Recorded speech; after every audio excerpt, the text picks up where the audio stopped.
Welcome students, I am doctor HS. Kumawat. जैसा कि हम देख रहे थे practical problems in unit costing, तो आज हम नेक्स्ट प्रॉब्लम सॉल्व करेंगे। क्वेश्चन में दे रखा है एक स्टार पेपर मिल्स कंपनी है, उसमें विशेष कागज़ की प्रति टन बिक्री दर दिखाते हुए लागत की निम्नलिखित मदों के आधार पर कॉस्ट शीट तैयार करनी है। यानी हमको जो कॉस्ट कैलकुलेट करनी है वह प्रति टन पर टन के हिसाब से, और सेल्स भी कैलकुलेट करेंगे हम, तो selling price per ton calculate करनी है, जिसमें हमको शो करना है prime cost, works cost, total cost and selling price. Information दे रखी है हमको। The data are as follows: direct materials paper pulp 500 tons at the rate ₹50 per ton. ये पेपर मिल्स कंपनी है, तो पल्प से मशीन में प्रोसेसिंग करके पेपर बनाया जाता है। उस पेपर की हमको पर टन के हिसाब से सेलिंग प्राइस कैलकुलेट करनी है। तो आपको पेपर पल्प मीन्स ये मटेरियल है, क्लियर मेंशन कर रखा है। Direct material paper pulp, this is raw material, and another is other material 100 tons at the rate ₹30 per ton. This is both are the direct materials. Next information is direct labour. Labour में mention कर रखा है 80 skilled man है और 40 unskilled man है। Skilled man की rate है ₹8 per day, unskilled की है ₹3 पर डे। और कितने दिन काम किया है? स्किल्ड ने 25 डेज़ के लिए और अनस्किल्ड ने 25 डेज़ के लिए। तो हम पर जैसे कैलकुलेट करेंगे तो 25 डेज़ के, स्किल्ड की बता रहा हूँ मैं आपको, 25 डेज़ और पर डे है 8, तो 8 × 25, तो 25 डेज़ की आ जाएगी। ये पर पर्सन आई, एक व्यक्ति की आएगी। यदि हम 80 से मल्टीप्लाई कर दें तो 80 मैन की डायरेक्ट लेबर कैलकुलेट हो जाएगी। इसी प्रकार हम ₹3 पर डे है और 25 से मल्टीप्लाई करेंगे तो 25 डेज़ की वेजेस कैलकुलेट हो जाएगी।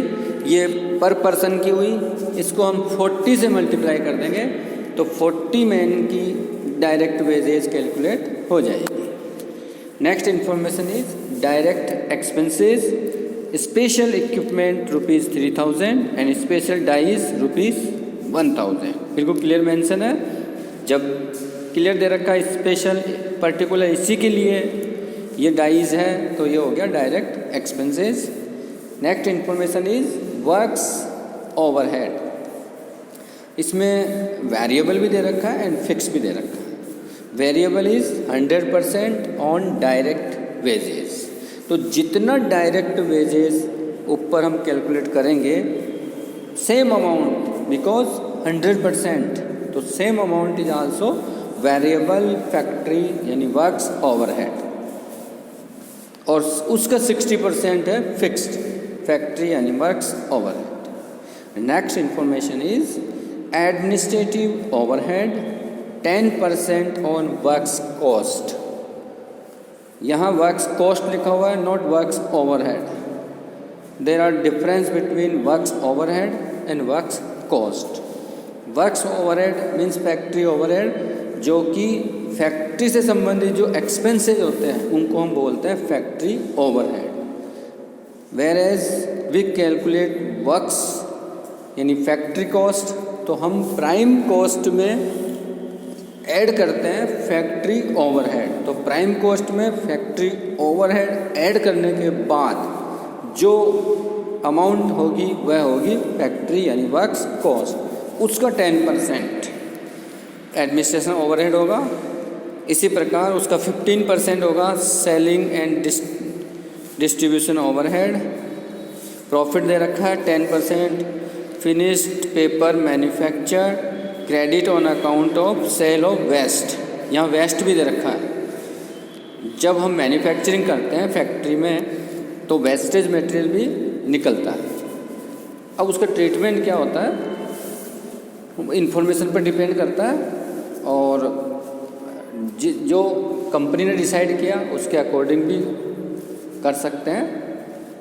कुल मिला के ये या तो रॉ मटेरियल में से लेस हो सकता है या फैक्ट्री ओवरहेड में से, क्योंकि मैन्युफैक्चरिंग होती है फैक्ट्री के अंदर, तो वेस्टेज भी होगा फैक्ट्री के अंदर, और जो फैक्ट्री से संबंधित ओवरहेड्स हैं फैक्ट्री ओवरहेड, उसमें से हम वेस्टेज को लेस कर देंगे, क्योंकि उसको एज ए स्क्रैप सेल करते हैं, और सेल करने से जो अमाउंट रिसीव होगी तो एक्सपेंसेस में से कम करेंगे, वो अमाउंट हमको वापस मिल गई, इसलिए हम क्या करेंगे लेस करेंगे फैक्ट्री ओवरहेड में से लेस करेंगे sale of scrap means wastage material. और यदि क्वेश्चन में इंफॉर्मेशन दे रखी है तो हम रॉ मटेरियल में से भी लेस कर सकते हैं। There was no work in progress at the beginning and the end of the month. It means question में दे रखा है no WIP। The scrap value of the special equipment after utilisation in manufacture is nil. Equipment की scrap value nil दे रखी है।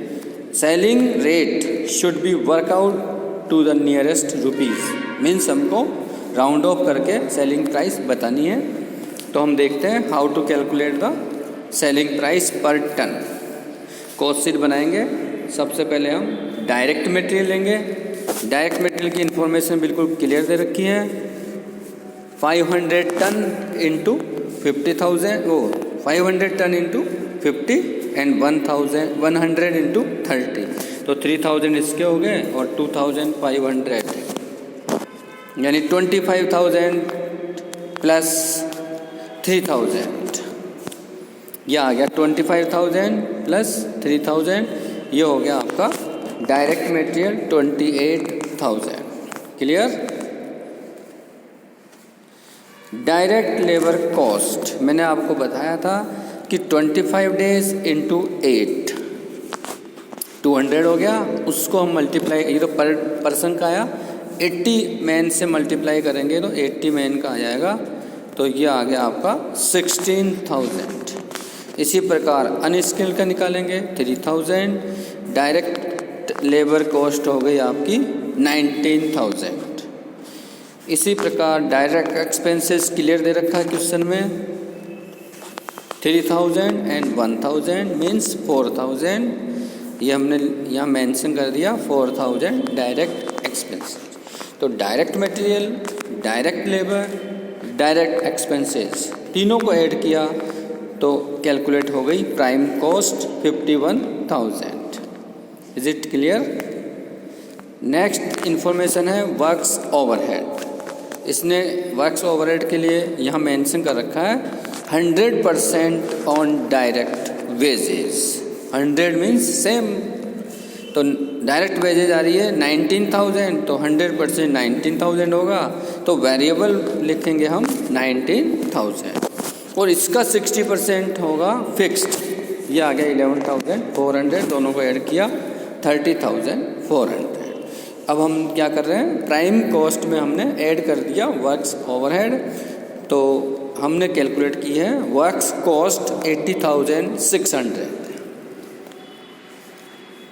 उसके बाद हम office and administration overhead add करते हैं, जो क्वेश्चन में दे रखा है 10% ऑन वर्क्स कॉस्ट। तो अभी अभी हमने वर्क्स कॉस्ट कैलकुलेट की है 80,600, इसका 10% होगा 8,060। ये ऐड करते ही हमारे कॉस्ट ऑफ प्रोडक्शन कैलकुलेट हो गया। उसके बाद सेलिंग एंड डिस्ट्रीब्यूशन के लिए दे रखा था 15%, तो 15% किसका, वर्क्स कॉस्ट का। तो वर्क्स कॉस्ट हमारे पास है 80,600, उसका 50% होगा 12,090। ये हो गया आपका सेलिंग एंड डिस्ट्रीब्यूशन ओवरहेड। तो इसको ऐड करते ही हमारी आ गई टोटल कॉस्ट। टोटल कॉस्ट उसमें फिर प्रॉफिट के लिए बोल रखा है 10% on total cost. Very simple, total cost आई 1,0750, उसका 10%, वेरी सिंपल, 10,075। तो हमने टोटल कॉस्ट में ऐड कर दिया प्रॉफिट, तो हमारी आ गई सेल्स 1,10,825। अब हमको बताना सेलिंग प्राइस पर टन, तो कितने टन का प्रोडक्शन हुआ उससे डिवाइड कर देंगे तो पर टन की कैलकुलेट हो जाएगी। और हम चाहें तो पर यूनिट के हिसाब से भी कैलकुलेट, जहाँ जहाँ इन्फॉर्मेशन है prime cost, factory cost, total cost, वो भी कैलकुलेट कर सकते हैं। या लास्ट में हम 1,10,825 को डिवाइड कर सकते हैं जितना प्रोडक्शन हुआ है या जितनी सेल हुई है। अभी देखते हैं कितना प्रोडक्शन हुआ है। क्वेश्चन में मेंशन कर रखा है फिनिश्ड पेपर मैन्युफैक्चर 400 टन्स, तो मैन्युफैक्चर 400 टन्स किया तो 400 से डिवाइड किया तो per ton estimated selling price calculate हो गई 277.07। लेकिन क्वेश्चन ने कह रखा है कि नियरेस्ट रुपीज़ में राउंड ऑफ करके बताना है, नोट पैसा, ओनली नियरेस्ट रुपीज़। तो 7 पैसा हमने हटा दिया है, तो 277 selling price per ton. Okay, I hope you understand. Now the next problem is, Sharda manufacturing company है एक वस्तु की 25,000 इकाइयों की पूर्ति हेतु निविदा मूल्य यानी टेंडर प्राइस प्रस्तुत करना चाहती है। What is the tender price? Tender price means production अभी हुआ ही नहीं, उससे पहले सेलिंग प्राइस कैलकुलेट करनी है, क्योंकि कंपनी बेचने से पहले मतलब प्रोडक्शन करने से पहले अपनी सेलिंग प्राइस बताना चाहती है जो इसको परचेज करेगा उसको, यानी प्रोडक्शन से पहले ही टोटल कॉस्ट कैलकुलेट करनी है।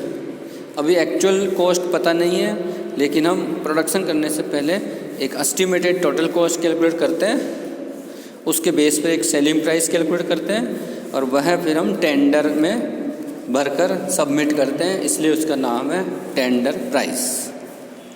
तो टेंडर प्राइस प्रस्तुत करना आपको, एक्चुअल प्रोडक्शन नहीं हुआ है, एस्टिमेटेड होगा।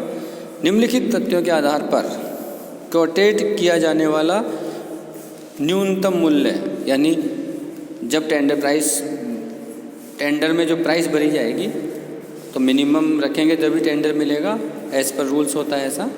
तो अभी हम न्यूनतम कोशिश करेंगे कि मिनिमम टोटल कॉस्ट हो, कम से कम टोटल कॉस्ट हो, वेस्टेज कम हो। तो इन्फॉर्मेशन देखते हैं। रॉ मटेरियल दे रखा आपको 10,000 kg और रेट दे रखी है 6.95 पर kg, दोनों को मल्टीप्लाई करेंगे तो रॉ मटेरियल की कॉस्ट आ जाएगी। डायरेक्ट लेबर दे रखा है, factory overhead, selling distribution, additional fixed capital investment दे रखा है और normal net return. Okay, increase in working capital, working capital में इंक्रीज 20% ऑफ सेल्स वैल्यू। तो सबसे पहले हम रॉ मटेरियल लेते हैं। रॉ मटेरियल आ गया आपका 69,500, फिर डायरेक्ट लेबर लेंगे, नॉर्मल और ओवरटाइम दोनों मिला के आ गया 45,000। ये हो गया प्राइम कॉस्ट। फैक्ट्री ओवरहेड के लिए दे रखा है 80% of direct wages. Direct wages आई हमारी 45,000, उसका 80% कैलकुलेट करेंगे तो 36,000 फैक्ट्री ओवरहेड आ गया। उसके बाद फैक्ट्री कॉस्ट हो गई, ऑफिस ओवरहेड दे नहीं रखा, तो सेलिंग एंड डिस्ट्रीब्यूशन ओवरहेड दे रखा है 60% of direct wages. Direct wages आपकी 45,000 है, उसका 60% निकालेंगे तो कैलकुलेट करने पर आया 27,000। इस प्रकार हमने सबको ऐड कर दिया तो टोटल कॉस्ट आ गई 1,77,500, दिस इज़ टोटल कॉस्ट। अब इन्फॉर्मेशन देखते हैं क्या दे रखी है। Additional fixed capital investment 50,000 means ये प्रोडक्शन करने के लिए कंपनी को इन्वेस्टमेंट करना पड़ेगा, फिक्स्ड इन्वेस्टमेंट करना पड़ रहा है 50,000। नेक्स्ट दे रखा है normal net return on capital employed. It means होता है जो रिटर्न होता है ना, जितना हम कैपिटल को इन्वेस्ट करते हैं उससे जो रिटर्न होगा मीन्स प्रॉफिट, वह है 25,000। यदि हम बिजनेस नहीं करते और बैंक में एफडी करा देते हैं तो इतना तो कम से कम इंटरेस्ट मिल ही जाता। तो नॉर्मल जो नेट रिटर्न है इस कैपिटल पर वो है 25%। फिर दे रखा है इंक्रीज इन वर्किंग कैपिटल। इस प्रोडक्शन को करने के कारण वर्किंग कैपिटल में इंक्रीज करना पड़ेगा, वह है 20% ऑफ द सेल्स वैल्यू। अभी हम देखते हैं, हमारी टोटल कॉस्ट आ गई 1,77,500। Return on total capital employed दे रखा है 25%। फिर हमको सेल्स प्राइस बतानी है और एस्टिमेटेड सेलिंग प्राइस हमारी आ जाएगी। जितना प्रोडक्शन हुआ उससे डिवाइड करेंगे तो पर यूनिट की प्राइस आ जाएगी। अब ये निकालना हमको रिटर्न ऑन कैपिटल यानी प्रॉफिट को हम ऐड करेंगे तो सेलिंग प्राइस आ जाती है हमारी। अब प्रॉफिट कैलकुलेट करना है 25%। अब यहाँ 25% ये नहीं लिखा ऑफ टोटल कॉस्ट, ऐसा नहीं लिखा हुआ है।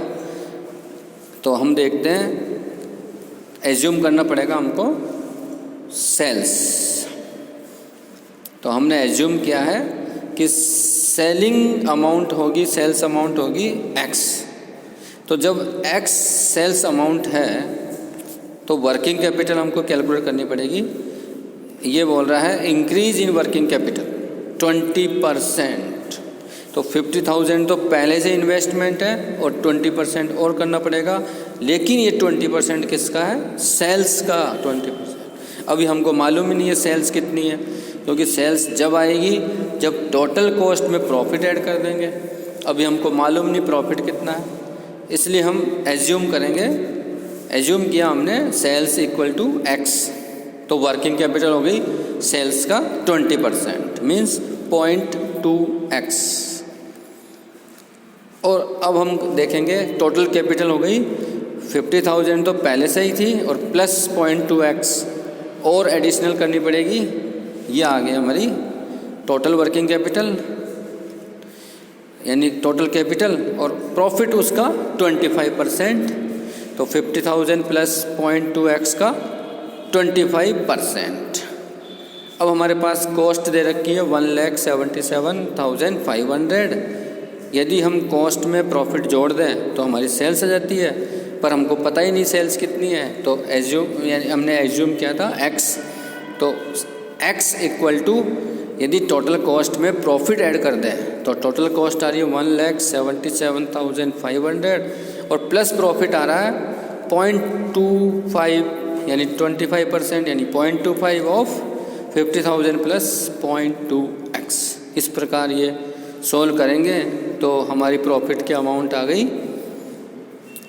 सेल्स के x हमने एज्यूम किया था सेल्स, तो सेल्स की अमाउंट आ गई 2 लाख रुपीज़।